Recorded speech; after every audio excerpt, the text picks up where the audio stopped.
Hello, everyone, and welcome to another episode of The Ball is Round. I'm Hadi Raphael, and tonight on the show, CF Montreal grabs 1 point in Orlando. The Canadian women's national team leads the way in W Gold Cup after 2 games. And at last, Canada Soccer unveils new format for Voyageurs Cup. That and a lot more on episode 168 of The Ball is Round.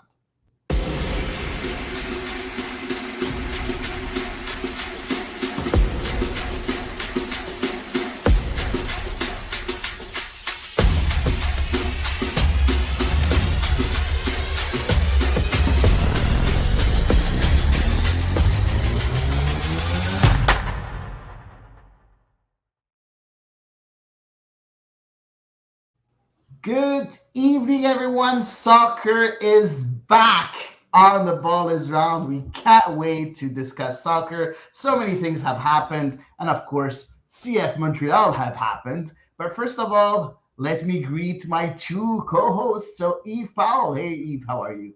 Good evening. I'm all right. How are you? I'm great. And Elias Grigoriadis. Hey, Elias, how are you today? Never better. Never better. I like this answer. Why so much upbeat and everything? What's From going on? from a soccer standpoint, I mean, Yeah. Barcelona finally won a game. The women's team is doing really well, and CF Montreal had a decent start to the season. So hey, you know what? From a footballing perspective, You're happy. there's not a lot to be mad at right now. And Eve, what happened with the Wolves this weekend? They pulled off a win. So always good against the bottom place team. It was only 1-0. A win is a win. A win is a win. 3 points are 3 points, and I'll take them any day. Things will look better, but I'll take it.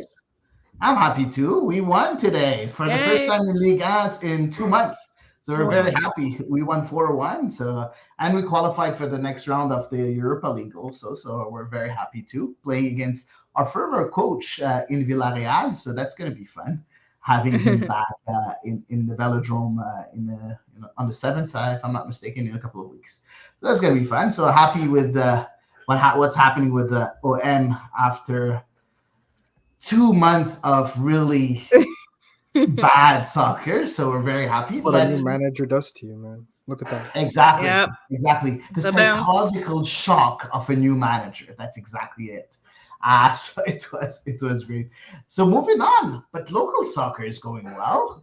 So let's start first with CF Montreal first game of the season. Guys, before we even start to go into that, how excited were you before the beginning of the game, Eve? Well, you know me. You weren't excited. You're like, oh, we got to lose 7-0. No, right?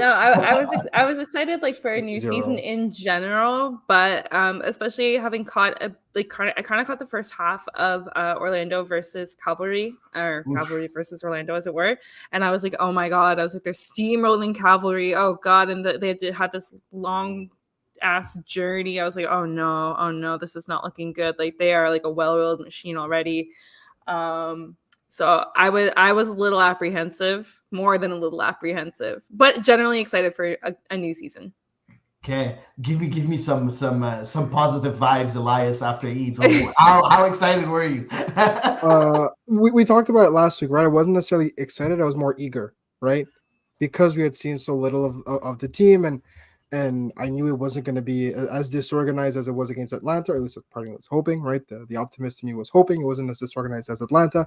I was more just eager to see what more closely resembles a finished product. Honestly, I was like a baby. I was really like a baby. It's the first day of school, I had my son with me because my wife went out, and I was teaching him Ale Montreal. So I was teaching him that because he was trying to chant with me. It was really, really nice. He watched the whole game with me. At one point, I'm like, okay, do you want to watch your things? And he's like, no, I want to watch soccer with daddy. So I'm like, yeah. You got to bring him to the Start him young. Exactly. You got to bring him to the pub, Exactly. So moving on. So CF Montreal, of course, first game of the season away from home in Orlando. Very important game because we needed to see the new version of that CF Montreal, the first game of Laurent Courtois. Laurent Courtois chose a starting 11 that we weren't really expecting. So I don't know if you how you can put it up front. Yeah, exactly. So we had Jonathan Sirois between the sticks. We had in central defense Joel Waterman in the middle.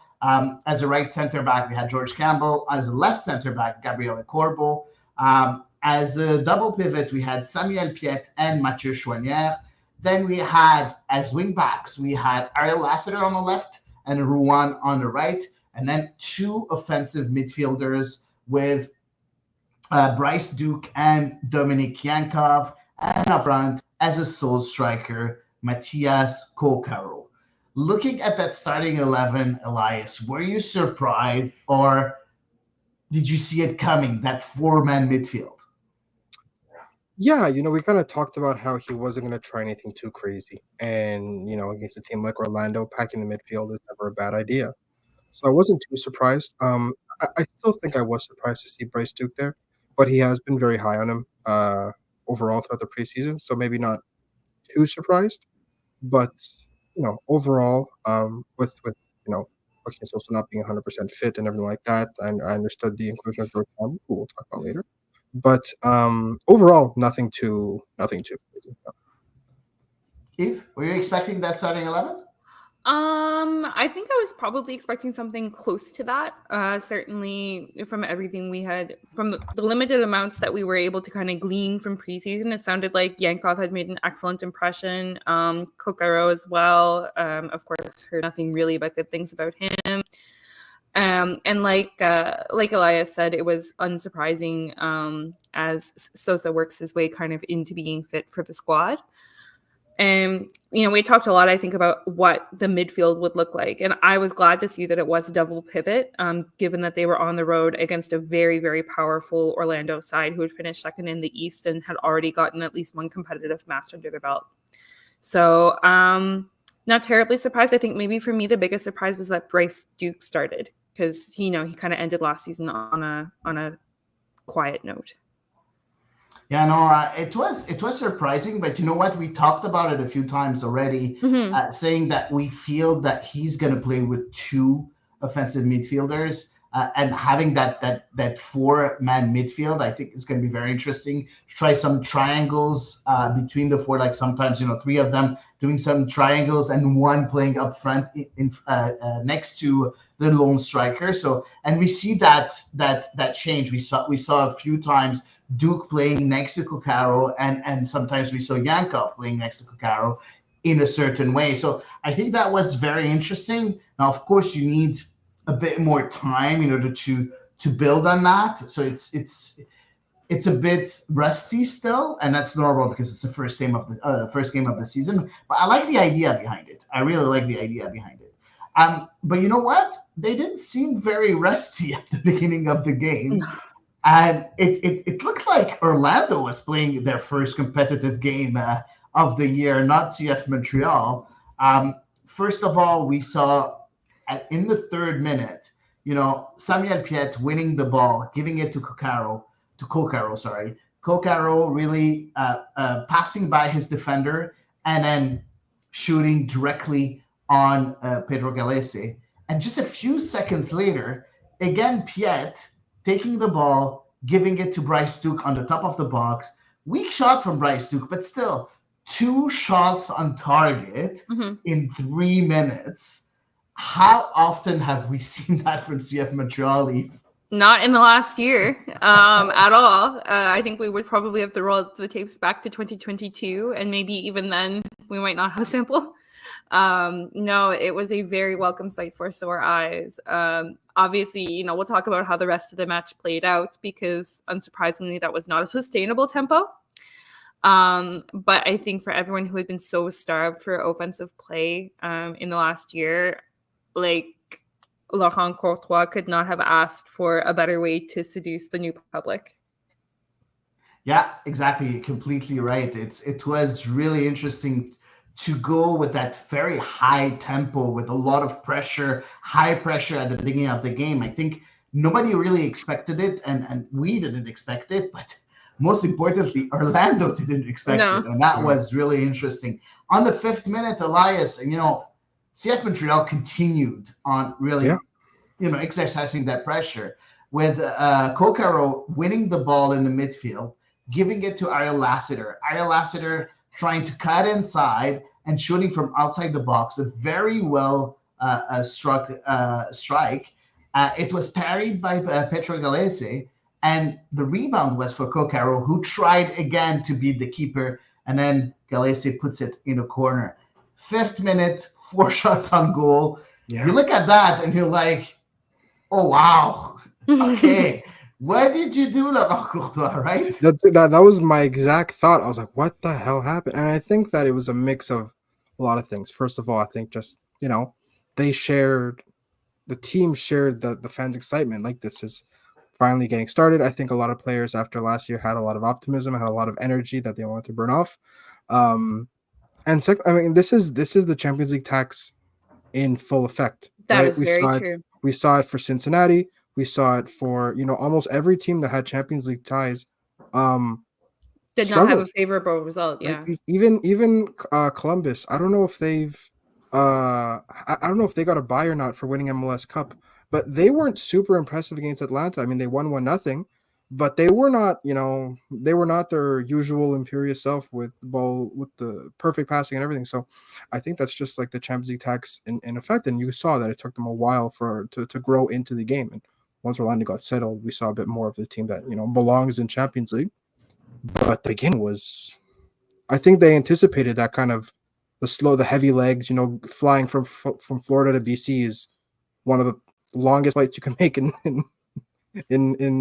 North America. So I think that that approach to start the game was exactly what was needed.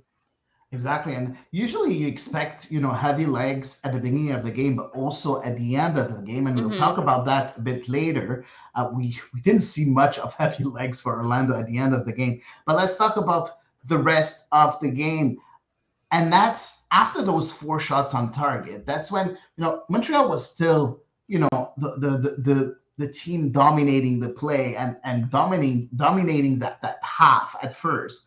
And then on the 10th, 15th minute, that's when we saw Orlando, starting to put their foot on the ball, starting to control the ball a bit more. And on the 15th minute, that was a really interesting chance. Maguire got the ball directly in the penalty box, tried to shoot it. It was blocked by not one defender, but 2 defenders really standing as a wall in that penalty box. When you see that, Eve, do you see some sort of team cohesion? The fact that you had 2 players in exactly that position? So there's kind of a little bit of a part of me that was kind of wondered why both of them were there together, just because typically you would expect it to kind of be one player with a little bit of space around him. So honestly, part of me was wondering if it was not like a little bit of disorganization or perhaps a lack of communication. Although I appreciated the initiative, that nobody was going to let that go. But I kind of do feel like that isn't usually the approach. And there are obviously games where you would be punished if 2 players were converging on one guy and left someone else open as a result. Interesting, because there was 2 players. There was not only Maguire, but next to him there was another player. So I think the 2 defenders were, on those 2 players, in my opinion. But, I might have to. I'm not really sure. Elias, being yourself a former defender at the former triple, you're a defender for life. Oh, okay. Sorry about that. So when you see that, do you feel some sort of is it good vibes for you when you see that, when you see a team being so committed to defending as early as on the 15th minute of a game? Yeah, I think the entire game was, throughout the entire game, the defense as a unit had some really, really strong points, including, talk about them holding an offside line. But there's a term that we have in the press box sometimes especially when some of those games where they didn't concede goals that they absolutely should have, and they kept clean sheets when they had no business to. It's the force field. And sometimes there's just this magic juju that Jonathan Sirois has, and I think it's spread to the center backs too. That don't ask me how the ball didn't go in; it just didn't. And there's this like almost flow state that you enter, and you're just like, you defend properly and you're still focused, but there's almost like this relaxedness about you that I'll get there and I'll stop it, I'll block it, or my goalie will stop it. Like there's this almost aura that was about them, and it happened, sporadically throughout last season. And so if they can find a way to have that consistently, then you get more games like this where the entire back line and Jonathan Sirois played very well. No, exactly. He did play very well, and we'll talk about him in a few minutes for sure, because there's not a lot to say on Jonathan Sirois in the first half, except that great stop that he did, but the player was offside. But there wasn't anything important for him to do in the first half. Next thing that I want to talk about is on the 31st minute, that tackle from behind from Cartagena on Matias Kokero. You look at that, honestly, I got up and I was screaming, "It's a red! It's a red!" And my son was looking at me like I was a crazy guy. But honestly, for me, it was the supporter in me was screaming for a red. But when I tried to sit down and really look at it, I'm like, no, this is supposed to be, if not a red, like a very orange card. Yeah. What do you guys think? Yeah, I agree. I would call it an orange, for sure. You had the guy, he led with his studs coming in from behind. Thought he caught him a bit high. Like there didn't seem to be any attempt to pull out of the challenge, which was clearly a very rash challenge. I think if there had been some attempt to kind of tuck his ankles or whatever, there it would have been a lot easier to get behind a yellow card, but that just didn't happen. No, exactly. With the studs and the trailing foot, and there was 4 or 5 different ways that could have been red. It was off by a millimeter, right? Like the 2-footed tackle, which could be red, was it was almost that. It was almost like a scissor tackle. It was almost studs in the back of his leg. There was almost 4 or 5 different ways to get a red.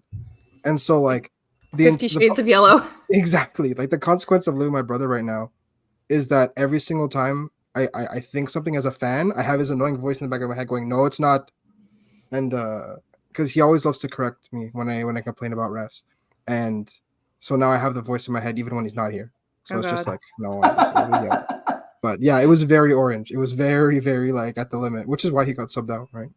Mm-hmm. Yeah, he was. Yeah, Cartagena. He was. I think. He was not finishing that game. He was not. He was treading a very, very fine line. And I wonder if the ref had said anything to him about that was super yellow. Well, because he got another foul after that, and then the ref said you breathe the wrong way and you're gone. Yeah, exactly. No, I was not surprised to see him not start the second half. No. Not at all. I wouldn't have minded, I guess, but No, exactly. You're completely right. I wasn't surprised at all.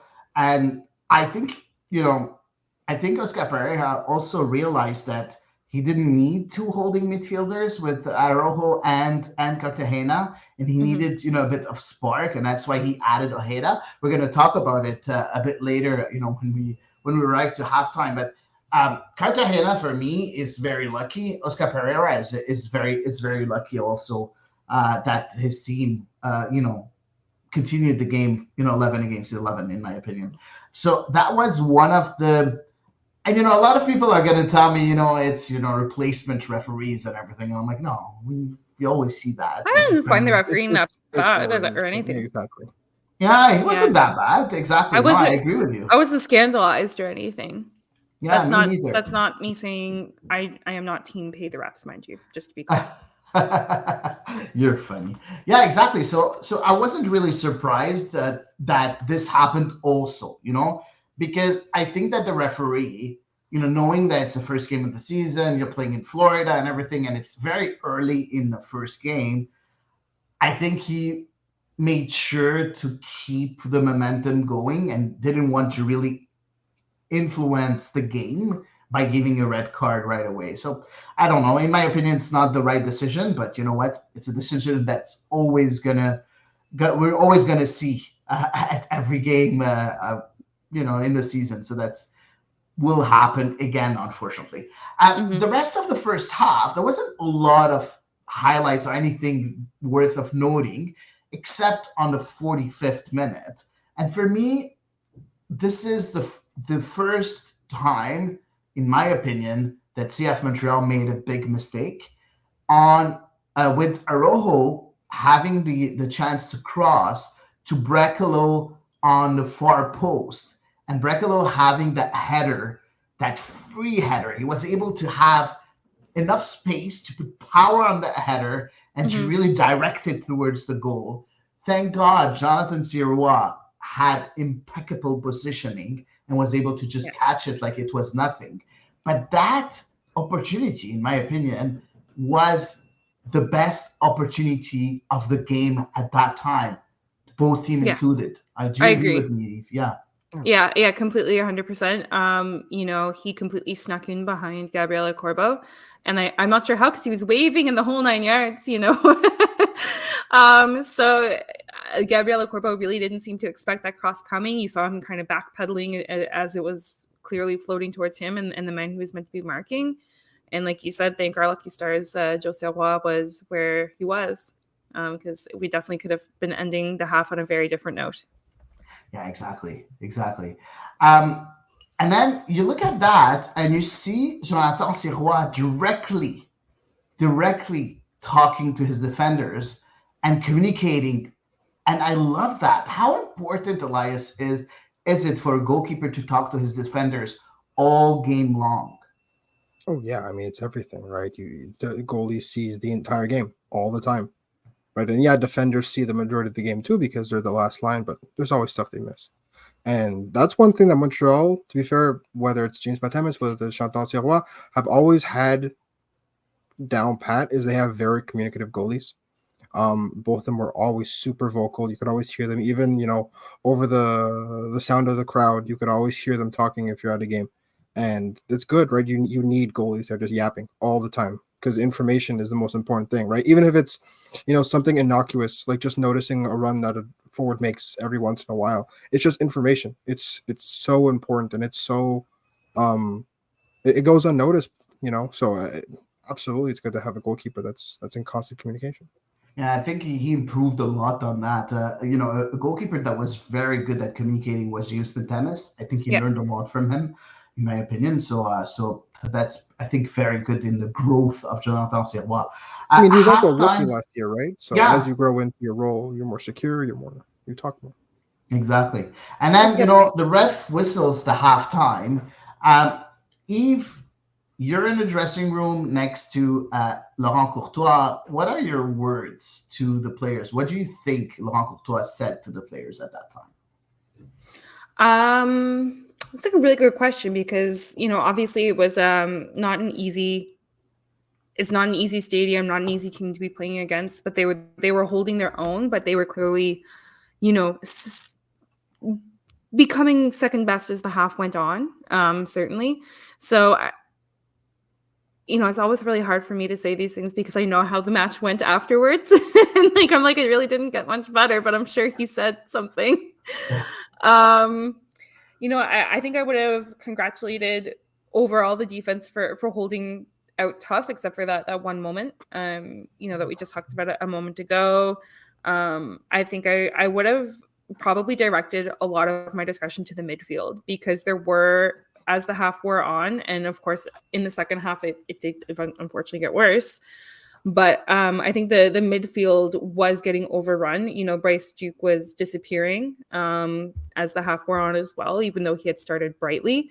So I think a large part of it would have been to try to shore up the midfield, like make sure that Sam Piette knows where he is when Mathieu Choinière is free to roam versus when he needs to hold back, and just how can you involve Bryce Duke a bit more. And making sure that he's not afraid to take risks when he does get the ball, and that his decision-making is like a lot quicker. Interesting. I like it. And looking, Elias, looking at that, at the same time, you see Oscar Pereira making that change. And we talked about it a bit earlier, Cartagena for Ojeda. When you see this kind of change, where you see a defensive midfielder being, you know, substituted by a more offensive midfielder, what kind of adjustments you have to take, knowing that you're going to have that much pressure during the second half? I mean, I'm sure that it wasn't much of a surprise given that Orlando was looking to get more of a foothold in the game. They ended the half really strong, and they did kind of control the last 10, 15 minutes of the half. So I think that, Laurent couldn't have been surprised for a more attacking substitution, especially that you need to get Cartagena off the field. So I think that,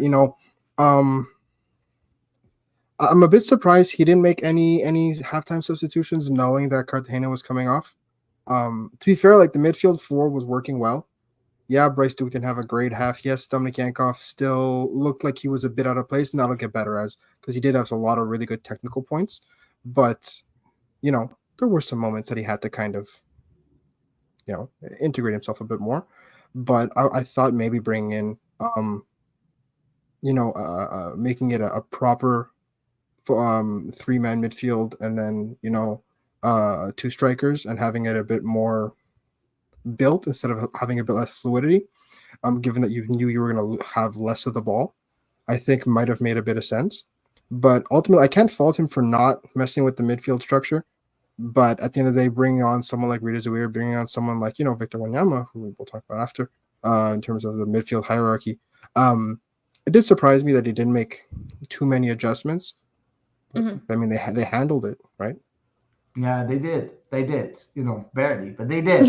Second half. Sounds like an Eve statement. Exactly. Second half was very much different from the first half because, Orlando adjusted, as we said, with that change of Ojeda to Cartagena. For me, that was the key to why, Orlando really, took the game, and by the horns and really started, dominating the play. And at the same time, we saw CFMTL trying to really control what they could control, sitting back, not really parking the bus. I don't think they were parking the bus, and whether the block I think wasn't it just too low. I think it was like almost a byproduct because the bus Orlando was there, were so difficult to dispossess. Exactly. Yeah. The bus was in neutral, right? Exactly, it was in neutral. Exactly. So it was very interesting to see the adjustments from both coaches, and of course, that made Orlando really creating the chance to create more opportunities to score some goals. So first of all, we saw on the corner on the 51st minute with Orlando really, really very close to score a goal with Maguire also, trying, coming very, very close. On the 54th minute, again, you see Angulo with a great first touch, really trying to cross the ball, but unfortunately his cross wasn't good enough. Sirois was really well positioned again. But no clear-cut chances for Orlando until, maybe the 66th minute with that, again, Maguire header on the cross from Santos that goes slightly over. I think that was the best chance in the second half until the 66th minute. How do you explain that, Elias? You look at a very compact team that didn't really have time to really get to know each other in a certain way, to really build that compact and well organized block, but they were able to withstand the pressure of Orlando. How can you explain that? I mean, look, with all these new faces, at the end of the day, in the back, let's say 7, if you include the double pivot and the back 5, and the keeper, make it 8, there's one new player, right? There was one.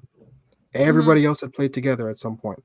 Yeah. So, look, defensively, on the road, yeah, it wasn't great last year, but when they were stuck in, they were able to get stuck in, and that was just one of those moments where they kind of familiarized themselves. And one who, to be fair, had a very good game defensively. Given what we know of his some occasional shortcomings on the defensive side of the ball, he was great. Him and George Campbell, they did target that right side of the defense a lot. And they didn't really let much get through. A couple crosses got through, but nothing, no major dribbles, no major scoring opportunities, nothing outside of like set pieces. So credit to them. They had a really good game. George Campbell was very good. And I think that, as a group, they've had a whole year together. They had a whole offseason together. I think that, we're finally starting to see the entire defensive core maybe, understand each other a lot better.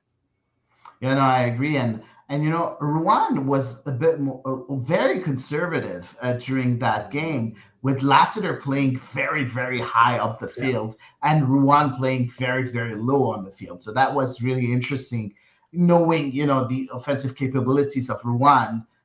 For him to have that role, I found it very, very interesting. 67th minute, it's that time of the game that Laurent Courtois decides to make his first changes. And having Joseph Martinez and Kwadwo Opoku coming on for Yankov and Kokaro. Yeah. How exciting is that to have a bench of that kind of quality? Well, I know you might think that Joseph Martinez is past it, but we'll talk about that later. But no, in all seriousness, yeah, it felt like luxury subs very much. Like I was almost offended that they were on the bench when on several teams I think they could be starters easily. Yeah, so it was a strange feeling because it's been a very long time since Montreal's had depth at striker, even when Ramel Kyoto was healthy. To say we truly had depth at striker, I think would be a stretch. So it was. When was the refreshing. last time we had depth on striker and in offensive midfield? That's the question. Say maybe when Drogba was here and Mancuso was also here, but he was on loan at the time and he was playing like kind of out of his mind. And then tricked everyone. He really was. It's true, huh? Yeah. That's kind of the last time that comes back to my mind as far as striker depth. As for attacking midfielder depth, I'm not sure Montreal's ever had that. Exactly. So we had both. That's what's exciting. Yes. A few minutes later, of course, Lodeiro, CF Montreal didn't, see much of the ball even after those substitutions, unfortunately. And on the 74th minute, we see Nicolas Lodeiro giving the ball to Ojeda crossing to Torhalson, and then volley from Torhalson. It clips the top of the crossbar. And, of course, Jonathan Sirois just watching the ball, and I'm like, yeah, this is it. We're gonna concede a goal. But then we're lucky enough to escape from that. Elias, you look at that, and yes, of course, we all know, the score was 0-0, but it was very, very close to be a defeat for CF Montreal, right? It was close to being a defeat. It was also close to being a win. I think we'll get there. Exactly, we'll get there. But I think it wasn't a 0-0 game. But I don't think either team deserved to lose. And I think that that comes back to the force field, right? It's just it's not going in. I can't explain it, but it's not going in. Elias is calling upon the spirits or something. Exactly, it's the spirits of the defense. It's the metaphysical. It's just it's very interesting. But you know what?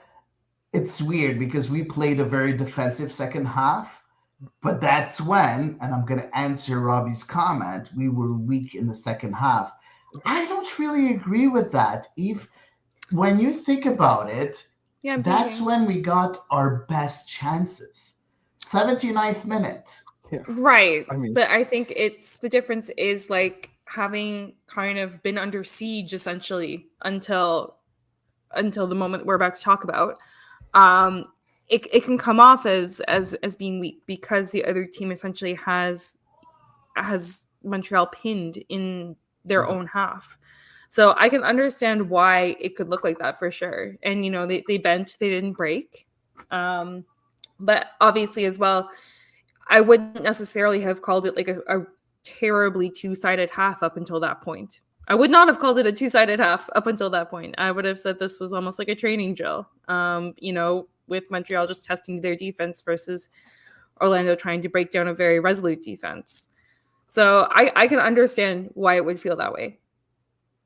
No, I agree. You know what? I do agree on with Robert, but when you think about it, we were just compact, and there wasn't, as I said earlier, a lot of very very big chances for Orlando either. So we're just coping with whatever it is. The problem that we had is that we weren't really able to go out of our half, and that yes, I agree, it was very tough. But the pressing of Orlando was really impressive. It was, yeah. So, but you know what? We managed to do that twice. So let's talk about the first time with Piet again winning the ball, giving it to Kwadwo Opoku. Opoku with a wonderful through ball to Ruan on the right. Ruan gets the ball, sees the run of Joseph Martinez, back pass to Martinez.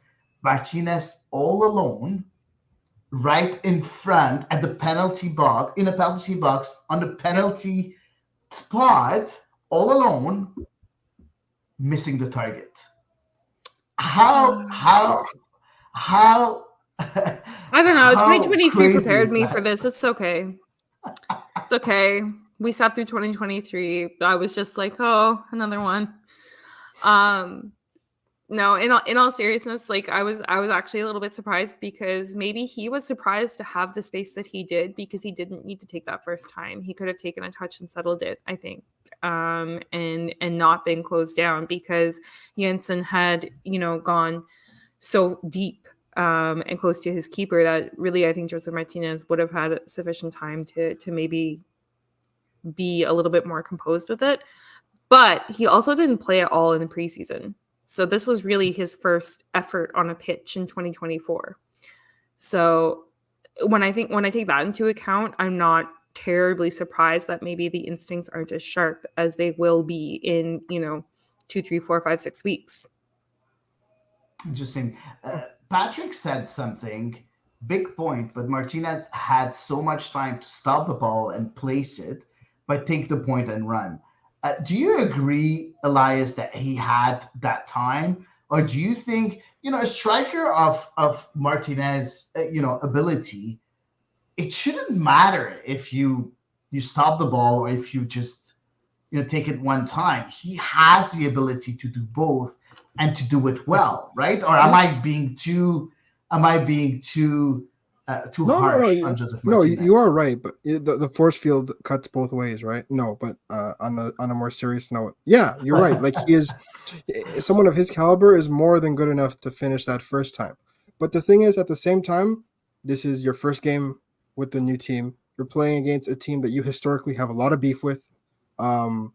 This is what, like, this was 10 minutes after he came on, not even, right? This is one of his first touches of the game. And you haven't, like you've said, right? You haven't played any preseason games. You've only been in training. Even the best players need to get into a rhythm. So I think if you give him the same chance in a month, that's a goal, right? Whether it's first time or whether he takes a touch, either way, it's a goal, right?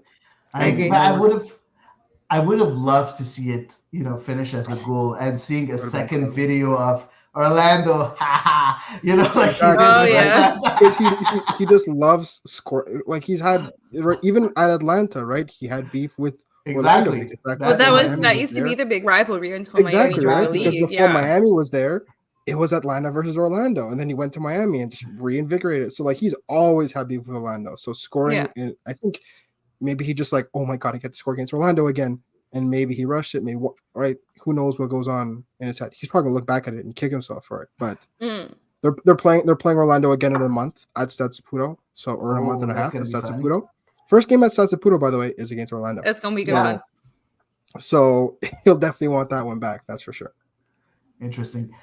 Moving on, 80th minute, Kyle Smith from Orlando receiving the ball, crossing the ball to Ramiro Enrique, crossbar. Follow-up from Felipe, who scores, but thank God for the VAR. It was offside. It was very, very Guys, close. I probably wouldn't have shown up tonight if Felipe had scored on us.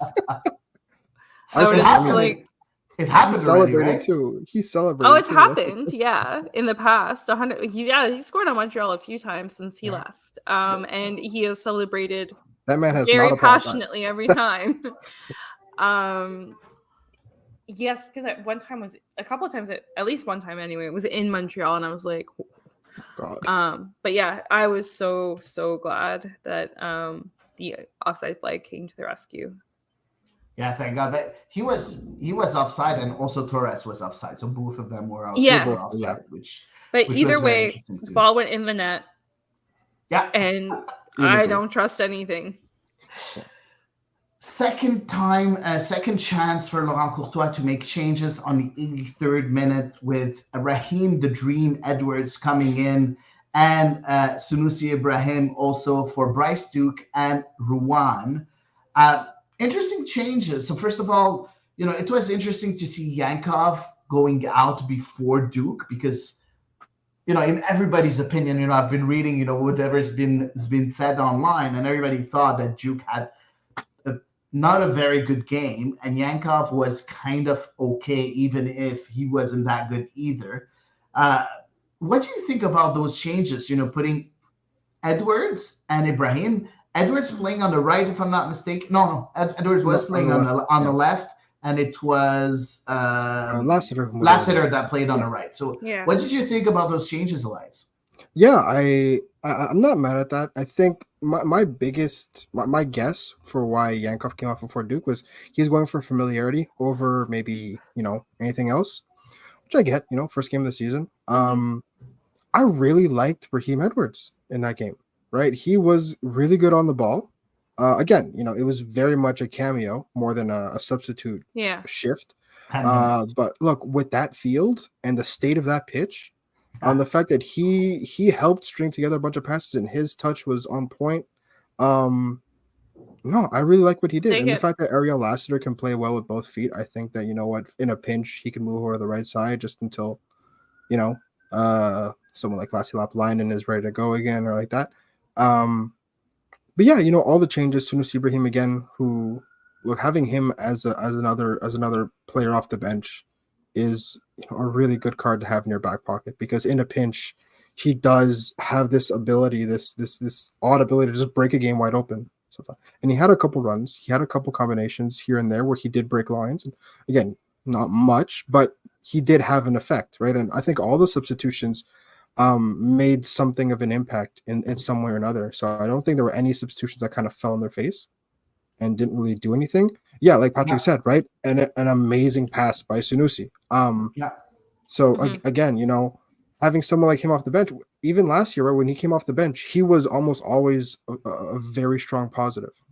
And having him come off the bench, regardless of whoever's starting, I think he'll be coming off the bench a fair amount, unless it's in the Canadian Championship, obviously. And that's a great, ace in the hole to have. Yeah, and right after, after that change, I completely, I like what you said about Edwards, even if, as you said, it's a small cameo. And Ibrahim, and we'll talk about him a bit later, also had a big impact on the game too.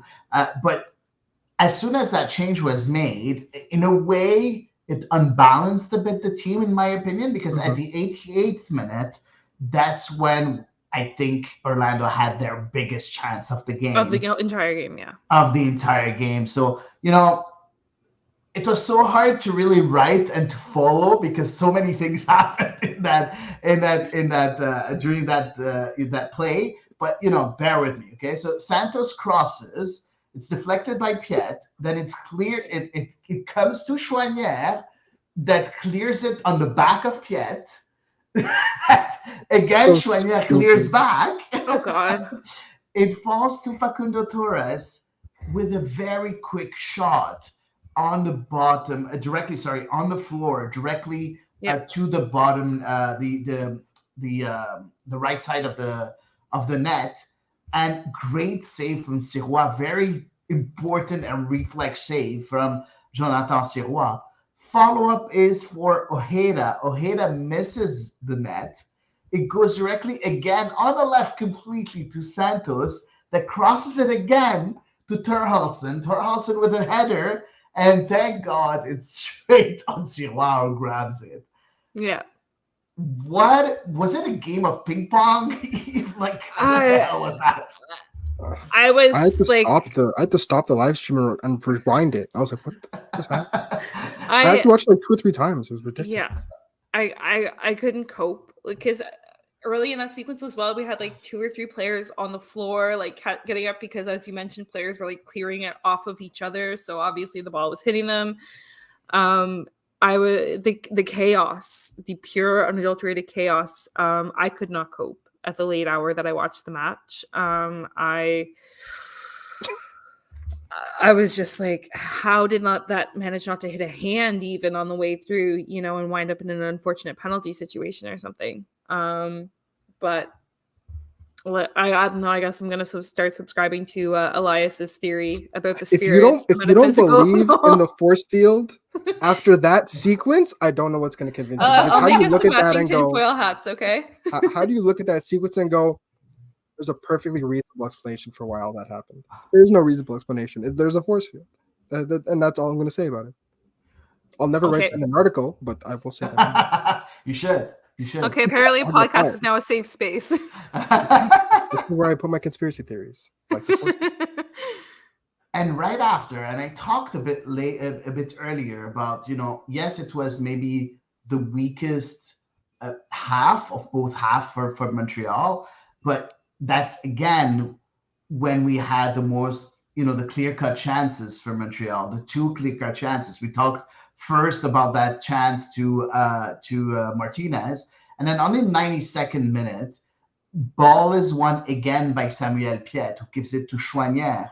Chouanière gives it to Sunusi. Sunusi sends a very interesting through ball to Kwado Opoku, one-on-one with Gayese, but the Peruvian keeper wins the duel.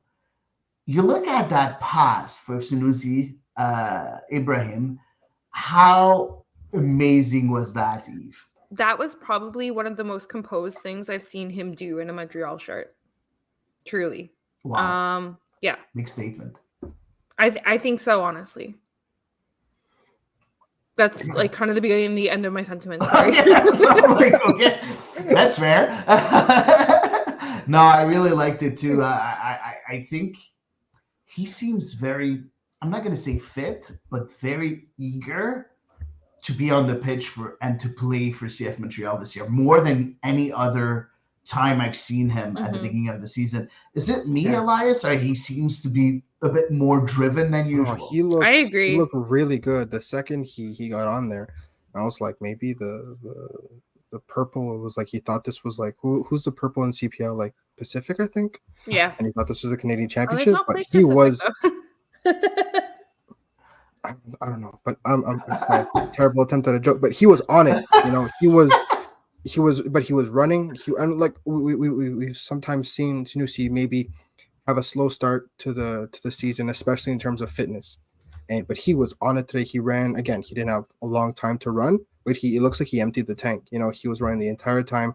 He was great on the ball. He was making runs off the ball. Obviously that pass, but so much he did outside of that pass was also really impressive. And I think that, we talked about the depth and the fact that the competition is a good thing. I think that now, you have to put in performance like that. Even if you have 5 minutes, you now have to work and make your 5 minutes worth it, as opposed to, the offense isn't doing so great, so your place is maybe a bit more solidified. Now that you have bona fide, proper, top-level strikers, multiple, on your team, you can't afford to coast for 5 minutes. You're on with like injury time. Even no, you've got to spend the entire injury time going, this is why I'm valuable and this is why I deserve more minutes. And I think that that's the best part about all this.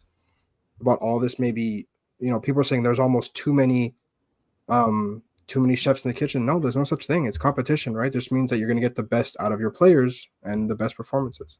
But Courtois said something similar in the presser, right? Yeah. Talking about players that he couldn't put on the pitch. And he felt kind of sorry in a way of not giving them minutes. So, yes, I agree with you that it's competition. But at the end of the day, you want to make sure that all players are feeling involved within that team, no? Yeah. Yeah, but that almost makes me even more excited about the depth, because if your player is not playing at the level, you're not going to feel sorry that you don't even include him in the roster, right? But then, would you? If you feel upset that you couldn't include a player in the team sheet at all, that's because he's playing so well that you think he deserves to be in the team sheet, and there's just too many players that are playing at a really high level ahead of him. Yeah, but Eve, I want to hear you on that subject. It's going to create, now it's the first game of the season, so everybody's happy, everybody's excited. But let's say in June or July, it's going to create a bit of unrest, right? It's definitely going to be something I think really challenging for Laurent Courtois to manage. Definitely, especially there are some big names who are potentially going to be in a reduced role compared to kind of the caliber of player that they have been and we have known them to be, even in a Montreal shirt. And I really don't know, it's not a challenge I envy, that's for sure. To try to manage that, because you're correct. If the coach isn't able to, say the right words to his players to motivate them, to kind of temper their expectations, to keep everybody hungry, then you're right. There could be some unrest and some conflict to manage. And, hopefully that's not the case. But, this is his first year in MLS, and it's a very high octane competitive league. So he's going to have to work very hard. I don't know if he's managed, with Crew 2 and other reserve teams, he's not necessarily managed as many veterans as he is managing now, right? Yeah. Like he's never had a Victor Wanyama on his team, ever. And he always talks, very highly of Wanyama. Totally. He played Champions League and stuff, but now he doesn't give him even a minute on the pitch. Like, it's one match, so let's calm down. Yeah, but still, I'm going to join the question that we have from one of our listeners. What's the future for Toy, Vilsa, and Wanyama? Do they need to wait for injuries of other players to get minutes? What do you think, Eve, when, the different positions, I feel like it's different players, different situations, different positions. So I feel like you can't lump those three players kind of into the same statement, because Julian's even saying he's so early in his development that for him not being a regular starter, I think is extremely normal. And I don't think any of us, especially with the signings that were made this offseason, were expecting Vilsaint to be a regular starter for this team. The only reason he was last year was because of the lack of depth at that position. As for Mason Toye, I think we had all agreed that really a change of scenery would be the best option for him in this offseason. Unfortunately, that doesn't seem to be what's going to happen for him. So I do feel really bad for him. I struggle to see him climbing the depth chart. Interesting. So, and then especially you have a player with a similar profile that's 8 or 9 years younger than you and homegrown. Semi-homegrown, yeah. Semi-homegrown. Local, yeah. Patrick has an opinion on that. Okay. I agree with that. I agree with that. Yeah, he thinks that Wanyama and Opoku will start the next game, and he says maybe even Wanyama and Piet. So, I mean, Dallas, it's not going to be an easy trip. It's never been a kind stadium to Montreal. I think they've won there once ever. So I could see it for sure. They also made some very exciting offensive signings in the offseason. So I could definitely see an not extremely conservative, but a more conservative approach than what we saw versus Orlando. Interesting. And they signed a player, a very big friend of Elias, with Azir Aramendi, the former Real Madrid player. Yes, plays exactly. Now with Dallas. So very interesting. He's been there player. What now, for 3 years? Scored the season to start. He's been there for a while. Yeah, but he was injured, I think, for a while. He was injured, but he's a very underrated player. And you'll never hear me say this out loud, but he's a very here you are. You're like, don't tell anybody more out loud. You can't be more out loud than here. But no, he's a very underrated player, and he's fit in. He's going to fit in quite well into this group, and he's very similar to Victor Wanyama in that he is a deep lying playmaker, not super mobile, but still very very good technically, and that's what you need in a team that enjoys the ball. You need a metronome, and I think that the reason we didn't see Victor Wanyama on Saturday is because this was a lineup that demanded a lot of running. This was an opponent that loved to switch the ball, that loved to get vertical when they had the chance.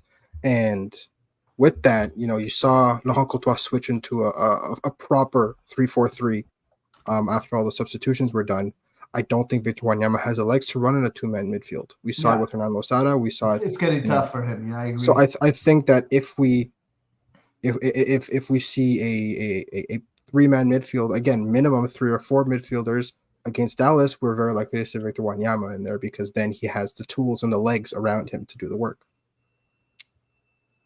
Yeah, I agree. It's gonna be tough. I think Dallas's game is getting very, very tough because I think they have a very complete team. And just to answer your question, Elias, he only signed beginning of 2023, and he was injured most of the season last year. So why do I feel like he's been there longer? No, beginning of 2023.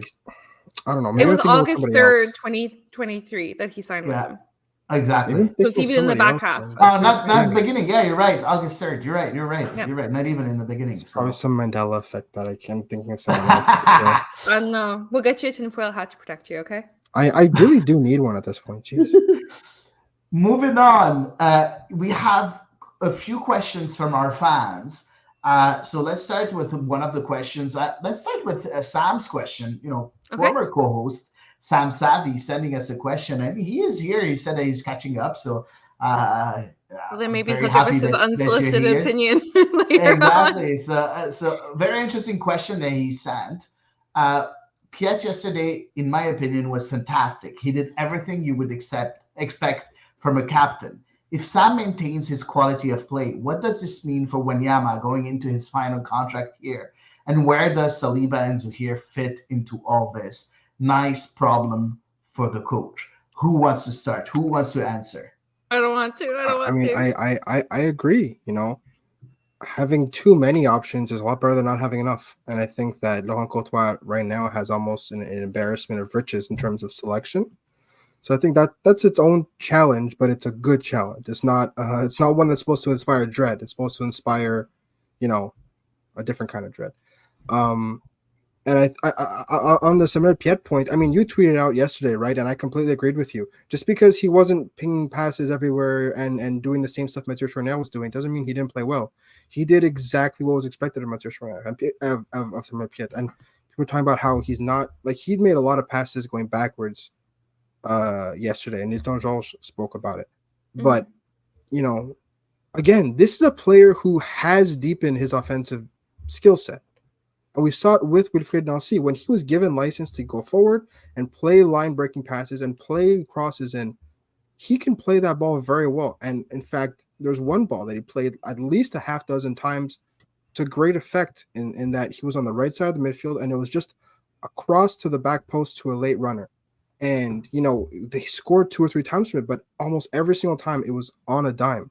So he does have this ability to play the ball forward and create chances.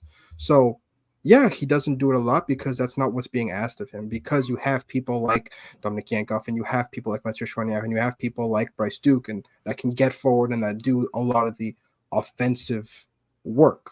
And he was more of a ball winner yesterday. But if you give him the chance, especially with someone like Victor Wanyama behind him, then absolutely he can definitely do a lot more than what you're seeing now, what you saw last year, right? Because he was kind of pigeonholed last year into that same role where it's just win the ball back and that's it. No, he can do a lot more, and he's looking to show it, obviously. Yeah, and in my opinion, and I'm a bit torn because I have 2 transitions and I don't know which one to take. So first of all, for me, Samuel Piet, in a way, was with Jonathan Sirois man of the game, in my honest opinion, because if you re-listen to the show, you'll see that every time we talked about an offensive situation for CF Montreal, it started with Samuel Piet winning the ball back, and then, or most of the time, it was that way. Second of all, what do you think about putting Rida Zuhir for Samuel Piet and, substituting him at the 95th minute, first of all, at the end of the very game, end. The very end. That was 3 minutes left. And second of all, the fact that Zuhir is the one coming in and not Wanyama or anybody else. Yeah. Eve, do you have an opinion on that? I do think that Zuhir being the choice to replace Piet did say something. I think it was to a degree a statement. Obviously, like, we can't talk about Zuhir's performance because it was such a cameo that we cannot. But I do think that with the other options on the bench, the fact that he was chosen is something of a statement of intent from Courtois. Otherwise, it'll be interesting to see. I don't know. I think I wholeheartedly agree with Sam. It's a good problem for a coach to have, but also I would not want to be the person making that decision. Like, I would not want to be the guy having to tell whomever that they're sitting on the bench on a given day, because I don't think any of these people are players who are going to, slack off or not give their 110%. So I don't know. I love this question and I hate it at the same time. Same. Interesting. Let's talk. Elias, you were at the presser. Okay, let's move that way. You were at the presser, and Laurent Courtois was asked about what he does here. And can you tell us a bit about his answer and how you interpreted his answer? Because I think his answer was very, very interesting. Well, it was very diplomatic, first of all. Yeah. There's one thing he's always very diplomatic. I felt a jab. That was a jab to a little bit, in my opinion. Yeah. A little bit, but at the end of the day, I didn't take much away from it because he's had a couple of these comments now, right? There was one about Mahala that we talked about a bit. And like, I mean, it did kind of like pique my ear a little bit when I heard it, but I think I didn't really decide to read too much into it. Can you just say what he said just to our listeners, just in case someone didn't really listen? I can say it myself. I don't remember it verbatim, but it's not a problem. I don't remember it verbatim, but I can say it. He said that Rida Zuhir was interesting. They need to work with him to manage the way his positioning and the way he handles himself on the pitch. He also said something else, that they need also to help him in order for him to evolve, higher up the pitch also. Mm-hmm.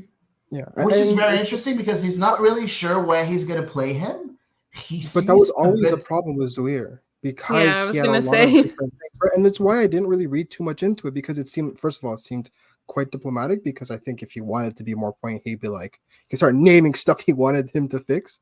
But I think overall, it was more just like, I gave you 3 minutes, and now now we have stuff to work on, because you could look at all the USL footage you want. At the end of the day, this is MLS. It's a different pond now. It's a different league. Thing. Exactly. So I didn't really read too much into it. I felt like it was more of a, all right, you got your minutes now. You're not getting loaned out. Active. And I think that, it's similar to what he talked about with Mahala. I feel like Mahala's was even more pointed than what he said about Zuhir. So, it'll be interesting to see how that relationship evolves, though. Very interesting. We're going to move a bit faster on the questions because we have quite a few still before we move on. Dr. Foot asked us a question here. He said, can you explain Chouinier's role in this tactical formations? It's a translation from French. You know what? Just to help you answer, guys, I'm just going to show you the heat map of Mathieu Chouinier, because I think that was really, really interesting to see Mathieu Chouinier heat map. As you can see, most of the time, Mathieu Chouinier was playing on the defensive end on the right. Mm-hmm. And in my opinion, that's why we didn't see. Yes, of course, we see him, play a bit higher on the pitch, on the right also, and sometimes on the left, completely higher up the pitch. Those were the three positions where we saw him the most. But the number one position was on the right, almost as a right center back. That doesn't surprise me though, because of how much Orlando was targeting that position, or that's flank, that side of the pitch. But go on. And I also think that he was helping out George Campbell a lot, because George Campbell. No, but I mean that wouldn't surprise me either.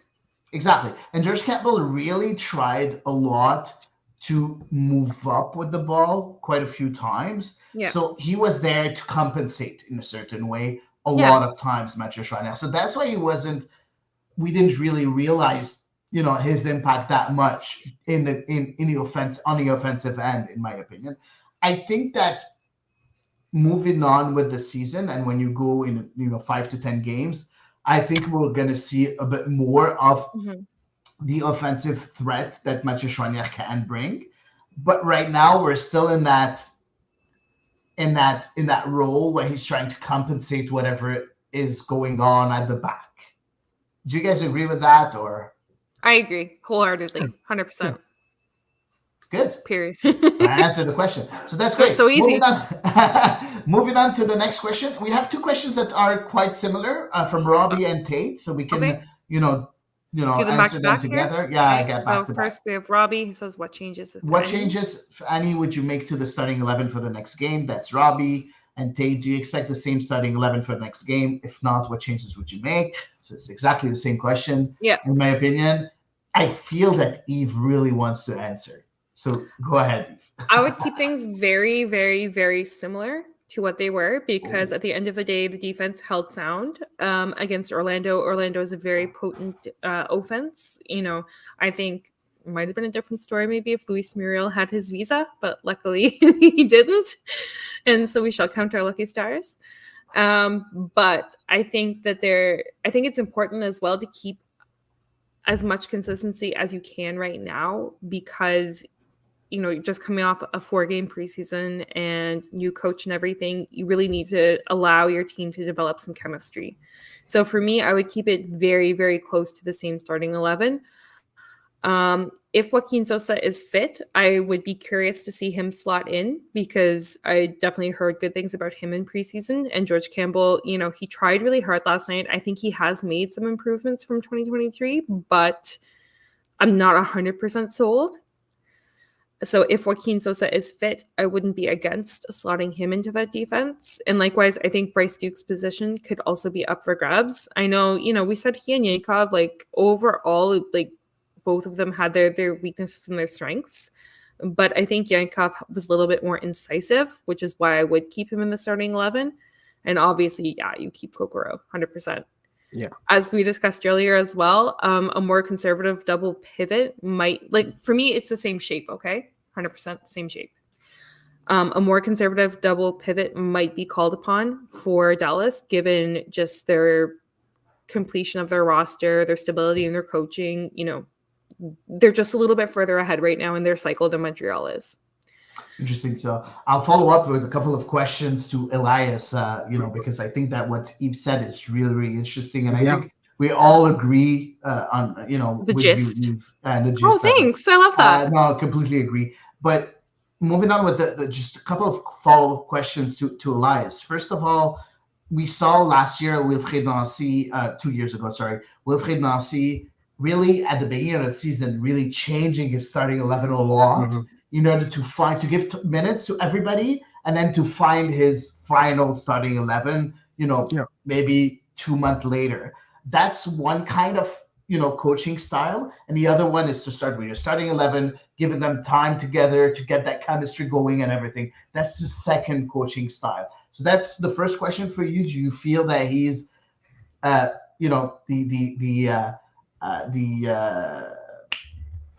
is he going to follow in with Nancy's steps, or is he going to do the more conservative way, trying to really build the chemistry by having the same starting 11? That's the first question. And the second question, and I'll ask them both together, is the question of Simple Guy that says, can Duke overcome his lack of physical strength and grinta to become an effective player in MLS? I find him trying to be too cute and turning over too many balls. Last year, it was a problem, and yesterday too. So do you agree with that statement? And do you feel that it's already time to see someone else in that position? Elias. Okay, so with Bryce Duke, I found Mhm. last year, like he just didn't know what was needed of him. Okay. Like he just was. I feel like at no point in the season was he like, "This is exactly what I have to do." His role was so ambiguous in a lineup and a philosophy that like prided itself on being very organized, and like if everybody didn't have a role, it kind of fell apart. So I think if that's the case, then Bryce Duke, who has kind of a floating role, is a bit of a is lost, right? But in a formation like this, in a philosophy like this, where it's a lot more fluid, one thing I will give Bryce Duke credit for yesterday was he knew what to do a lot of the time. Mhm. And Laurent Courtois gave a really interesting answer after the Atlanta game where he said, if the problem is tactical, then I work on it. If the problem is technical, then it's just about repetition. And I think the technical for Bryce Duke wasn't great yesterday because he was asked to drop deep a lot more because there wasn't a Victor Wanyama to help with the buildup. So he needed to be more involved deep. But from a tactical perspective, I found no problem with his positioning. And I think that, yes, his physicality did make his life difficult. But I think that from a purely positional, from purely what was required of him, I think he did it very well. I think on the defensive side of the ball, he put in a really decent shift for what's expected of him. I do agree on that. So I think that, it's more of a patience and keep working at it because we do know that he has the technical quality. And you could chalk some of those mistakes up to the pitch being terrible and how Orlando was pressing like the devil. And yeah, but that's going to happen in every game. You can't blame the pitch because the pitch sucked for Orlando too. And the pitch sucked for some other players who didn't have those mistakes. But I think that Bryce Duke is in a very good spot now to maybe not necessarily, explode and become a star, but at the very least have a significantly better season and have a significantly better output than what we saw from him last year. So last game wasn't great, but it was definitely an improvement because I feel like the hardest part is figuring out what to do. Doing it will come. Figuring out what to do was the hardest part for him. And I feel like that part of it has kind of progressed a lot. So I'm very excited to see him now just become more consistent. I agree, and I feel that he got better physically also, even if he's not yet, to the acceptable level, in my opinion, but he got better. Sometimes last year I felt that he was too weak and fragile, but he wasn't. Yesterday, I thought he was a bit stronger. Yeah, we had this conversation about Mathieu Choignard, right? Yeah. When he first started playing in the Love league. it. Yeah, exactly. And do we have any concerns about that now? No. So he's living proof that players absolutely can improve in that regard. And thus, Bryce Duke has a teammate who's gone through those trials.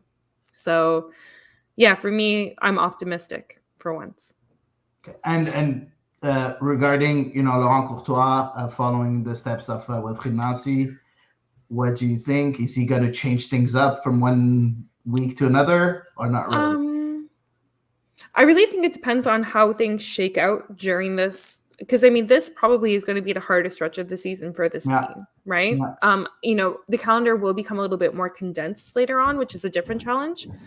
But, being away from home on the road for so long, for me, this is like one of those minutes when it's really, you learn what your team is made of. So I think it's going to depend exactly on how this 6 weeks goes as to how consistent he stays. And, if he finds something that gels in maybe match 2 or match 3, I can see him sticking with that as close as he can anyway for 34 matches. Interesting. Moving on with next question from Emil that he sent us. It was very interesting. I was listening to your last 2023 show, still catching up, and you mentioned, as we all thought, that a whole preseason in the US would reduce media exposure. What explains that RDS and La Presse, BPM, who sent Olivier Brett, all dramatically stepped up their coverage this year. Who wants to answer? Let's go ahead. And there's an extra question. Why now? And what does the club need to do to make sure it maintains that visibility?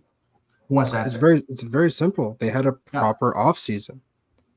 They brought in a lot of big names. They have a coach that people are excited to talk about. They spent money. They spent money, right? Look, Elias was going to go to Miami either way. right? But the fact that they got to go, La Presse was going to go, maybe, right?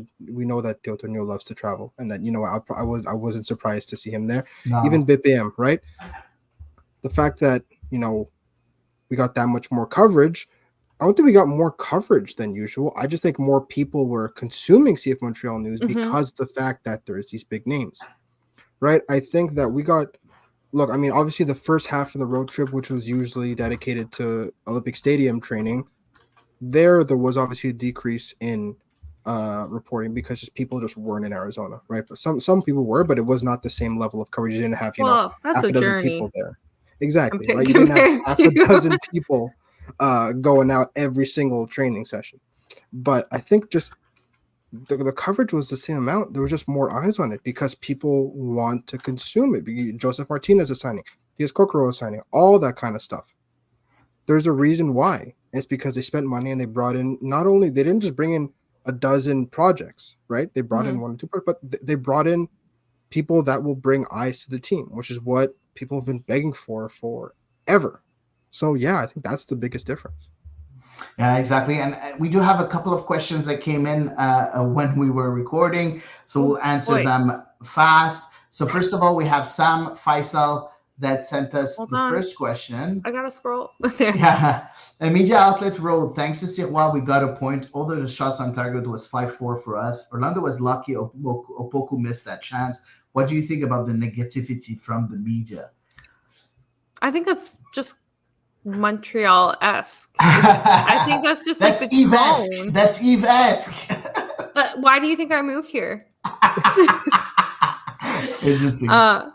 No, I think in general, like whether it's Montreal or whether it's another, whether it's the Impact or whether it's another sports team in Montreal, I think a negative storyline kind of tends to sell to a degree. It tends to sell a little bit more, maybe it elicits a little bit more debate, a little bit more reaction, whatever it is. But also, I mean, it's not entirely wrong. Thanks to Sirois, definitely they kept a clean sheet. And I think the only part is you're missing a second part of the sentence, whereas thanks to Sirois and Galesi, the match ended as a 0-0 draw. So I don't think it's that far off from the truth. I just think it's something I'm very used to in consuming sports news in Montreal. Interesting. I agree. I agree with you too. The second question is from Eric Eccles from 1642, by the way. Give me a minute to scroll. There we go. So he said, sadly, I have to admit I was impressed by TFC today and you. I'm going to answer first.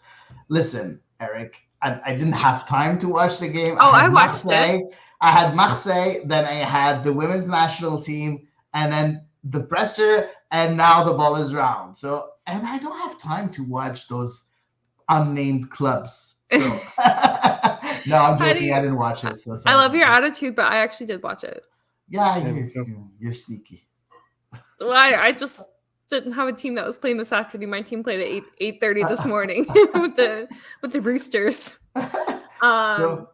I was impressed with Sean Johnson. He looked like a very different keeper from last year. Obviously, he was limited, I think, in his appearances by injury last year as well. I mean, I think, Cincy is probably in a little bit of a similar situation to Orlando because they had a bit of a CCL hangover to carry. Yeah.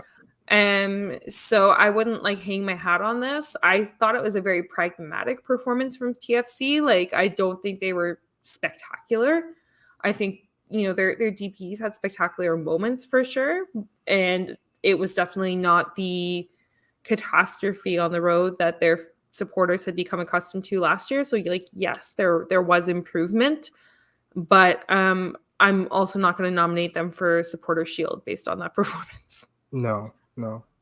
I think you watched it too. I did watch the game, and I agree with Eve. Why are you watching the enemy? It's a Sunday afternoon. What else am I going to do? Barcelona. Look, I wanted to do a full day of soccer because it makes me happy. So I started at 8:30 this morning with my Wolves, and I just went all day long, and that's what was on at 2:30. Right, there was a Carabao Cup final. It was a good soccer yes. day. Oh my God, Elias, we almost did the same day. It was a good soccer day. It was. But yeah, I agree with Eve. I think that I think for Toronto this is really good because they got Cincinnati away out of the done. You got a point, which is more than most people will get. So I think that is a very good bonus for them. For what a majority of teams will be 0 points. I did, however, notice a lack of tactical finesse from John Herdman. And I think that, I mean, that's also what we kind of saw at the I was national gonna say team. it doesn't surprise me. Yeah. But the thing is, at the national team level, that's fine because your team's only together for a certain amount of times, which is expected. If you're a club team, a lot of those players just kind of had a role. Like you're over there and you do kind of that. I'm like, that's okay for like Lorenzo Insigne and Bernadeschi who can operate, but like too many players just kind of had like a role where they kind of just It like was almost just Lazada do y. that. Like you were Exactly. told to It do was, something and you should not deviate from what you were but it was told to like do. ish, and it was that Yeah. sort of like that. And it was just a lack of finesse that, you definitely need a team that's kind of rebuilding. So I think that, I can't say hopefully, but I think that will probably, iron itself out as the season goes on and they get more and more specific. But definitely for a first game. Yeah. Well, like, look, it was a better performance than probably any match, including their couple of wins that they put together last year. So that is also very true. There we go. And anyway, this is a Montreal and podcast, so I'd like to return back to my preferred content. but Eric saying, "Oh well, I was impressed last year, last place against Supporter Shield winners. They played good." I think everybody agrees with you. Yeah, I don't disagree. And they were an inch away from a penalty too. So you know what? Hey, could have been a very different game. Interesting. So that's it, I think, for CF Montreal, the CF Montreal part. CF Montreal first game part, because we're going to talk a bit more about the second subject, which is the Canadian Championship, the Voyageurs Cup, which is going to be very, very, very, very interesting this year. Don't forget, guys, that this year we have a bit more participants because not only we're going to see a player from the team that won the PLSQ, now the League One Quebec, but also and also the League One Ontario, but we're going to see also the winner of League One BC, which is very, very, very interesting. So let's look at the schedule, Eve, of the Canadian Championship. So we have the preliminary round with Cavalry playing against Vancouver, Atletico Ottawa playing against Valor FC, Pacific FC playing against Victoria Highlanders, the winners of League One BC, Forge FC playing against York United, Halifax playing against CS Saint Laurent from League One Quebec, and Toronto playing against the winner of the League One Ontario, Simcoe County Rovers FC. That will happen in between the 23rd of April and the 1st of May, which is going to be very, very interesting. It's a preliminary round, one leg elimination game. And then you get the quarterfinals, where you have CF Montreal and the Vancouver Whitecaps that had a bye from the preliminary round because they were the finalists of the Canadian Championship last year. So it's weird, Montreal having a bye. And starting the quarterfinals, it will be a two-legged elimination. So quarterfinals, semifinals, two-legged. I love a two-legged series. So that's going to be in May, the quarterfinals. In the semifinals will be early June and end of August. So that's going to be a lot of time between the two legs. And then the final would be September 24th or September 25th. What do you think about this new format? Eve, do you like it? You don't? Go ahead. My head is like constantly spinning because every single year it's a new format for this competition. So I'm like, I don't know if I'm coming or going, honestly, from one year to the next with this Canadian Championship. There are definitely parts that I like a lot. Obviously I love a two-legged series, especially because we do have teams from, even semi-pro divisions. And if one of them makes it through and they get the chance to host, that's phenomenal for them. And the revenue that will bring them, I hope, will help them develop their team further. So I love that. I appreciate that the two finalists are given a bye. That kind of just makes sense to me, whoever the finalist is in year one and year two. And like I read through the whole calculation thingy and kind of tossed it to the side because it sounded too complicated. Math is hard. their weird waiting and so on and so forth. I was just like, okay, my brain hurts.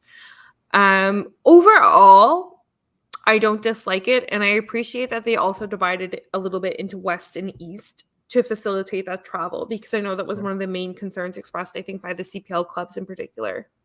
So hopefully that will also, from an economic standpoint, make things a little bit more feasible for everyone. Yeah, I like it too. Honestly, for me, this should be the format going forward for the next 5 to 10 years. My only thought is that was a little bit salty that the draw was not live streamed, and therefore I have to put my tinfoil hat back on.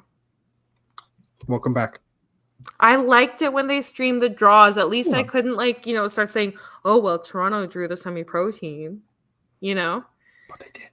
But they did. Well, they did this year, but they did it in secret, so we'll never know if they really did or not. Hat on. Yep. Would you keep that format in the next few years, Elias? Yes, 100%. Right, until we see expansion in some capacity, be it semi-pro or CPL. If that ever happens, then maybe. But right now, if it ain't broke, we have 2 legs back. I'm happy. Yes, I love it too. I'm so happy. Yeah, I don't know. Honestly, I don't know. I like it. Just give me the viewing of the draw again, and honestly, I'll be a happy camper. I don't know. For me, you know what? I don't trust. I don't think it. For me, it should be a draw in a way. Like, you know what? Reduce the cost by reducing the travels like in the preliminary round. Exactly. In the preliminary, like they used to do in the US Open Cup. I don't know if they still do it, but they used to do exactly the same way US Open Cup, because you have 4th division and 5th division clubs that can't really pay anything. So you know what? No draw, do that, and then the 2 finalists get a bye, and I'm okay with that. Honestly, I'm really okay with that. So maybe you can do something like the French Cup, like they do in the French Cup. Usually, whenever they have a draw, but the club that's in the higher division, even if it's not written in the rules, usually whenever they have, let's say, ticket prices or whatever, anything that they receive, the revenue, they give it to the small club. That's something that could be also nice. That's nice. Oh my God, that warms my heart. Yeah. Good. So that's it for, I think, the Canadian Championship. I think it's going to be very fun as a competition. I can't wait to watch the games. I can't wait. It's going to be fun. Moving on to the last subject. I'm so excited. Very, very, very, very interesting subject. Of course, the W Gold Cup, with the women's national team playing in the States, obviously, because they always play in the States, that W Gold Cup. So we talked a bit about the competition in the last 2 episodes. So Canada already played 2 games. We can show, I think, the Group C Gold Cup standings as of right now. So Canada played El Salvador on the 22nd, so that was Tuesday. 6-0 win. Yep. Tuesday? Yeah. Tuesday, 6-0 win with Lacasse, Haidema, Leon scoring 2, Buchanan, and then Olivia Smith scoring her first goal. And the second game was played a bit earlier, just before our show. Paraguay against Canada, and Adriana Leon scoring a hat-trick, and Olivia Smith scoring her second goal for Canada. Right now, Canada stands at the top of the group with 6 points, Paraguay with 3, and Costa Rica and Salvador were playing. And I don't know if they're done, but like it should be. No, not yet, because they were not kicking off until a little bit later. 8? Okay, I don't know. I'm not sure. So so we're gonna see that. So let's talk about Canada, and let's talk about the 2 starting 11s from Beth Priestman. Let's start with the first one, the one against El Salvador. So you had Sabrina D'Angelo getting the nod between the sticks. With in the defense, we had Zadorsky linking up with Jade Rose and Kadisha Buchanan. In the midfield, we had Fleming along Quinn And then we had as wingbacks, we had Lacasse playing as a right wing back, and then Gabriel Carl playing as a left wing back. And up front, we had Adriana Leon with Michelle Prince and Jordan Heidema in a sort of 5-2-3 or 4-3-3, 3-4-3. Yeah. Yeah, I think it was more of a closer to 3-4-3. that, yeah. Based on the amount of possession they had, I would say exclusively a 3-4-3. Okay. So what are the things that stood out for you, Eve, from that game? I mean, I didn't try to like read too much into this one because El Salvador, this is really their first major competition, like in a very long time, if not ever. Ever. And they have such a young squad. Like their squad is comprised mainly of NCAA players who are still playing at the collegiate level. So I really did try not to read too much into this one. However, we've seen Canada against whatever opposition sometimes struggle to create goals from open play. I would say probably the past 2-3 years that has come up from time to time. So that was one of the that was something I was looking for, was like you're kind of being given a really golden opportunity here to develop some chemistry as we start the post Christine Sinclair transition.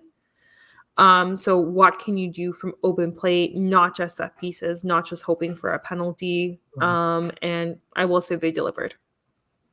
Interesting. Yeah, I do understand that the opposition was a lot weaker than of course the Canadian national team, but I think there was a few things that were interesting.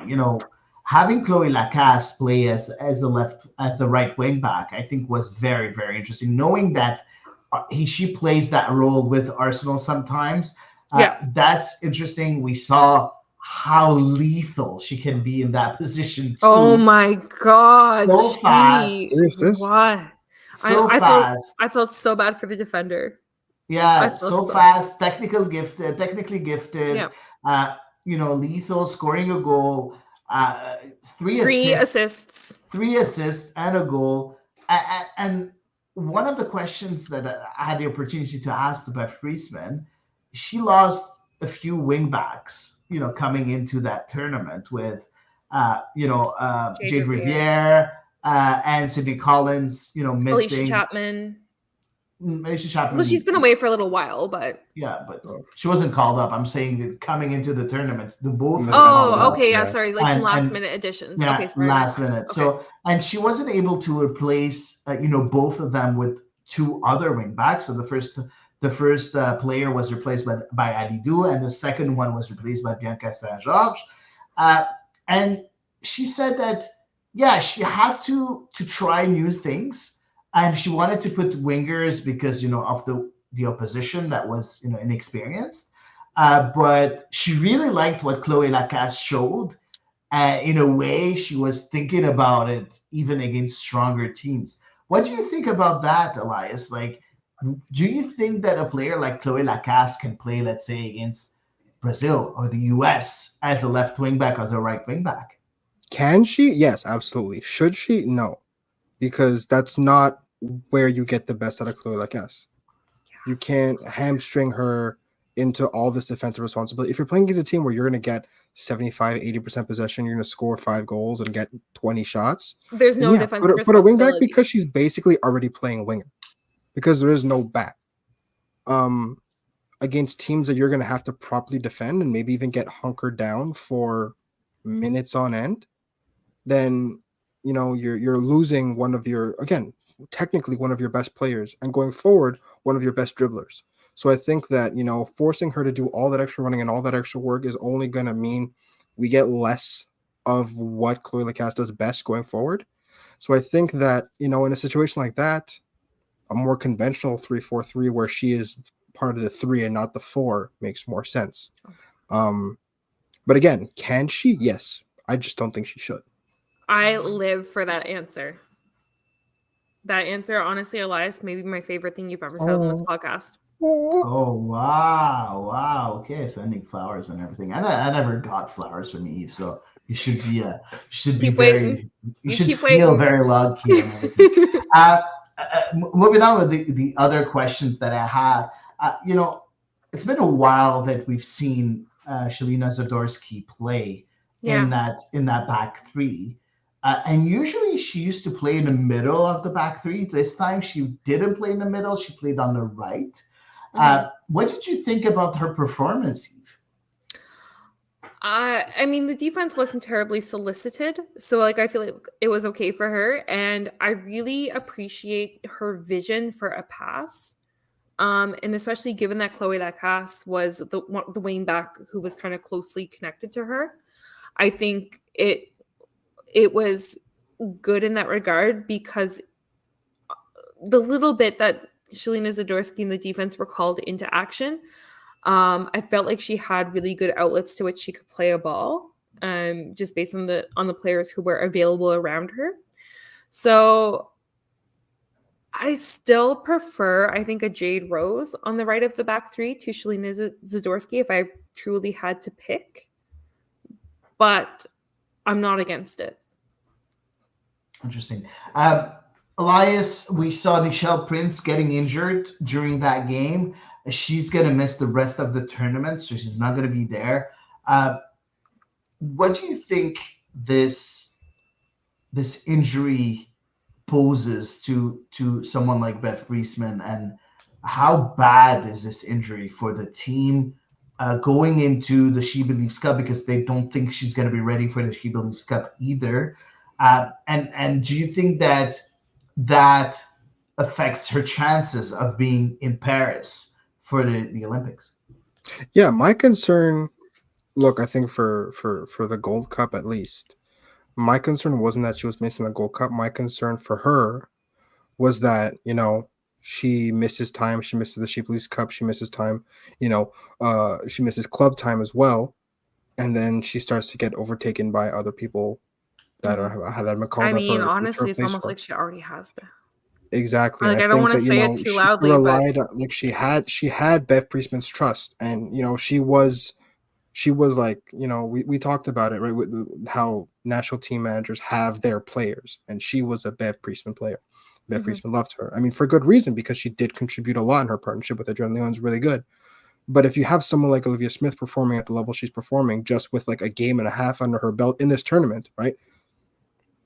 It's tough to argue why you would pick Prince over Smith, and now you have Chloe Lacasse and you have Evelyn Viens, who's in, again, the form of her life.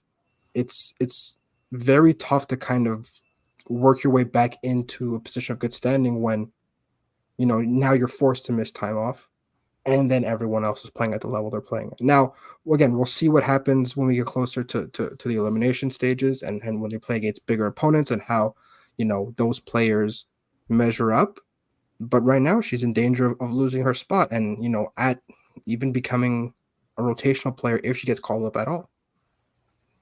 Interesting. I think that we have quite a bit of depth in those positions that even if I really like Michelle Prince, that I don't think it's going to be a big problem. I'm being very mean. Like in the short term, no. Yeah. In terms of from an offensive output, I'm not concerned either. It's more from Michelle Prince's perspective. Exactly. Exactly. I agree with you. But I still like our offensive capabilities even without her. So which is really interesting. Last but not least, let's look at the starting 11 for the second game, and then I have quite a few questions for you that, of course, we can ask. Looking at the two games together. So the starting 11 for the next game that was today against Paraguay. Scrolling away here. There we go. So we have Kaylin Sheridan taking her job back as the number one for the Canadian women's national team. Buchanan, Gilles, and Jade Rose in a starting 11 as a back three. You had on the right this time Chloe Lacasse playing as a right wing back. We had Chloe Lacasse playing as a left wing back and Ashley Lawrence playing as a right wing back. In the middle, we had Jessie Fleming along Quinn, and then up front we had Olivia Smith Adriana Leon and Deanne Rose. Looking at that starting 11, Eve, were you surprised? I was not surprised to see Olivia Smith getting this start, just based on how dynamic she had been in her entrance. And obviously the fact that she scored her first goal for Canada, in the previous match against El Salvador. I was thrilled to see her get a start because I think we had been all clamoring for that, right? Otherwise, I really don't think I was too surprised overall. Bev Priestman has a lot of weapons at her disposal. I think Vanessa Gilles is normally a starter who we would expect to see, so I was almost a little bit surprised not to see her the previous match. So to see her come in for this match, I was like, oh yeah, that makes sense. So overall, like, this is kind of, I felt like the first was a little bit with an air of rotation to it, and then this was more like the true starting 11 in the current circumstances, at least. Interesting. So for you, Olivia Smith is in the starting 11 now, scoring in the first goal in the first game, scoring in the second. So is she the one taking? Look, did she look out of place at all at 19 years old? Wow. Honestly, for me, this woman should be in the starting 11. Is she the heir apparent? Yeah, she is. I mean, I don't want to jinx her or whatever, but that's why we say apparent. But like, yeah, exactly. But like for me, I'm not even gonna talk about whoever. I'm just gonna talk about Olivia Smith and what I saw from her. She didn't look out of place at all. That's the thing. I'm like, yeah, I feel like she honestly can. For me, she's above Jordan Huitema. Oh yeah, but that's easy. I think Huitema did well coming off the bench. I think she had a good substitute appearance today. Yeah, she's not bad. Look, at 19 years old, if she is the future of this attack and of this team, then you have to start her in the bigger games because you're getting ready for the Olympics. You're getting ready for the next World Cup in 3 years. Mm-hmm. These are things that you have to start preparing her for, and you do that by putting her in high-level competitive situations. Yeah. So, yeah, absolutely start her. There's also no one else. I mean, Evidin Vien is a good candidate to start, but this starting 11 right here is great. And I know you've had your questions about Quinn, but Quinn was a rock star today. Oh, they were everywhere. They've been good in the two games. Like this. No, my favorite was like I didn't know that they were there, and that's always a good sign. And then they were, and I was like, oh shit, that was nice. But like, yeah, you're 100% right. No, they did very well. But again, for me, a holding midfielder playing against weak teams, you're not going to see. It's rare that you see their weaknesses. So for me, I don't see.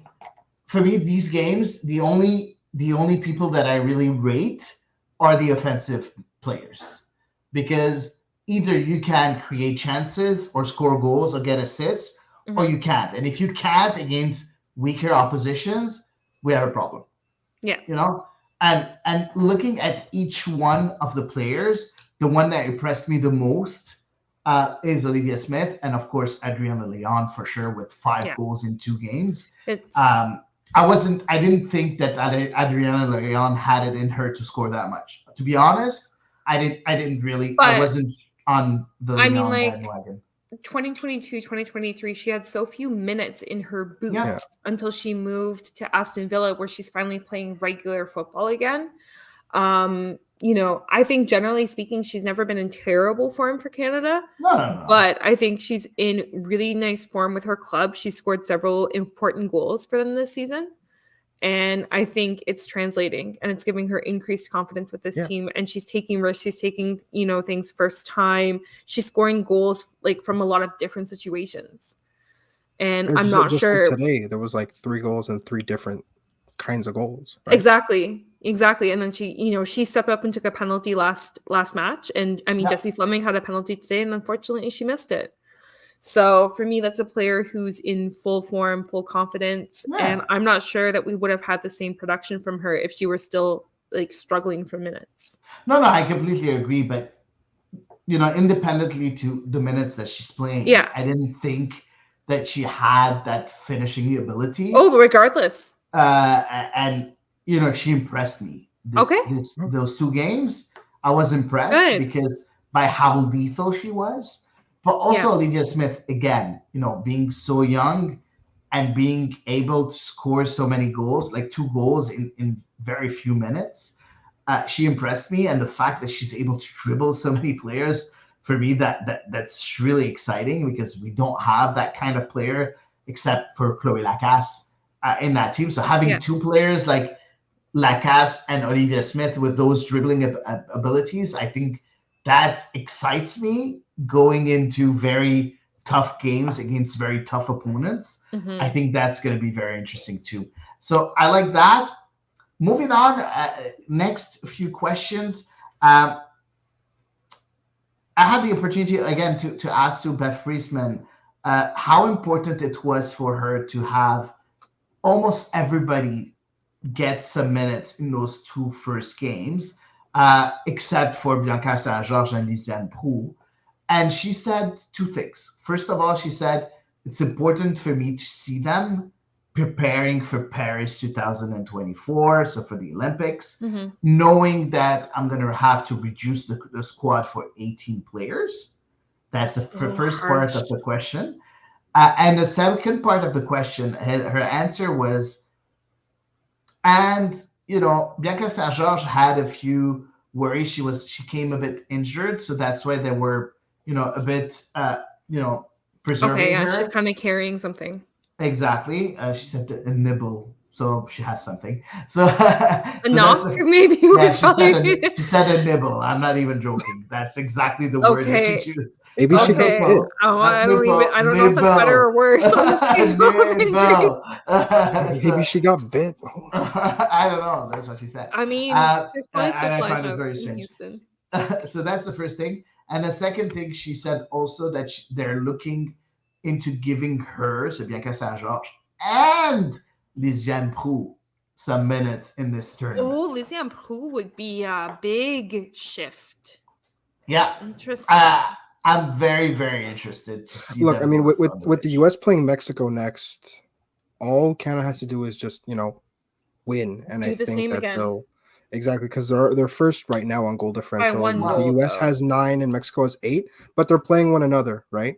So right now, I don't think the US is going to win like 6-0 against Mexico or vice versa. I don't know. So I don't think that's, but again, they're the Americans. You never know with them. But I think that Canada is in an excellent spot right now. So giving them minutes, against Costa Rica I think it's deserved. Yeah. I'm there for it. If everyone's feeling good, I'm there for it. Yeah. So, Elias just, of course, smashed my next question. Did I steal your question? I'm sorry. Just answering something that I was preparing. That's why you need a tinfoil hat too, so I don't steal your thoughts. Oh my God, guys, we're gonna become the podcast of conspiracy theories. Exactly. There you go. We found a niche. I'm so sorry for starting this. So let's pull up the standing of the Gold Cup right now. Wrong one. It's going to be very interesting to see the ranking of the qualified team, and we'll answer why it's that important. So first of all, in that ranking, you have Canada first with 6 points, but also with plus 10 goal differential, United States with plus 9, and Brazil with plus 2. So Canada, it's very doubtful to see them, third. So it's going to be between the first and the second place for Canada, depending on what's going to happen in last game, unless they lose the last game, which would be very, very, very bad. Shocking. And shocking against Costa Rica. The reason why this is interesting is because the number 1 team will play against the number 8 team, number 2 against number 7, and so on. So, of course, you want to play the weakest opposition. And second of all, you want to make sure that you don't play the second team, or the first team, which is going to be most probably the US, very early in the tournament. So, so you look at that, and how important is it, Eve, for Canada to be number 1 or number 2? And second of all, do you like the answer of Beth Friesman saying that, and talking about this tournament being a preparation for Paris? And we talked a bit about this, but now she made it official. in a certain way. So I would like to first and foremost thank Bev Priestman for listening to The Ball is Round, clearly. Yeah, exactly. Yeah. So shout out Bev. No, I'm kidding. I wish. No, actually I don't wish, because then I would definitely just want to say nice things about her. Overall, like, yeah. So I'm glad to see anyway that we are on the same wavelength. Because obviously that means that we know a little bit of what we're talking about. So it's always nice to be validated. But I wholeheartedly agree that, like, you might as well kind of take the easiest route that you can to those semifinal or final matches. You know, why expend the maximum of your squad's energy if you don't have to? So, like, I'm not here for like 12, 13, 14 goal lopsided victories. Those like don't give me joy at all, because it's not competitive. But I think it is important, as well as building confidence in a squad who had a really rough 2023. I think it's important for them to make a good deep run in this competition, as well as for the individual players to show for Bev Priestman what they can do in a tournament situation. Interesting. Anything to add, Elias? No, 100%. I agree with Eve. You know, it's all about the Olympics. It's my favorite phrase. Actually, I changed my mind. That's my favorite thing that you say on this podcast. I agree with you. Wow, the love between you two guys. Like, get a room.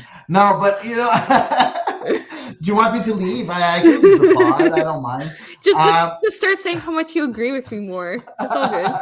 Not gonna happen. There So we yeah. No, moving on. You know what? I really want to win a tournament against the US. I'd give my left arm for some silverware. But not only that, I want to beat the US. In the US. In the US. I don't care where. Just beat the US. I don't care. No, but I mean, it was 2021. They beat the US in a major tournament. So, like, I don't think I'm that desperate right now. I'm desperate if it's in the final. Okay, yeah. So, you know. Okay, that's fair. In a final, yeah, the desperation is different. Yeah, I don't know. We'll see. It's gonna be, I think, a very fun tournament until for Canada, but also, you know, being able to watch those players play, you know, those games. You know, Clarissa Larisi, we didn't talk about her, but yeah, she was really interesting in that game. She should have had a goal of her own. Yeah. No, she was very interesting too. Simia Woodrow, what a player! What a player!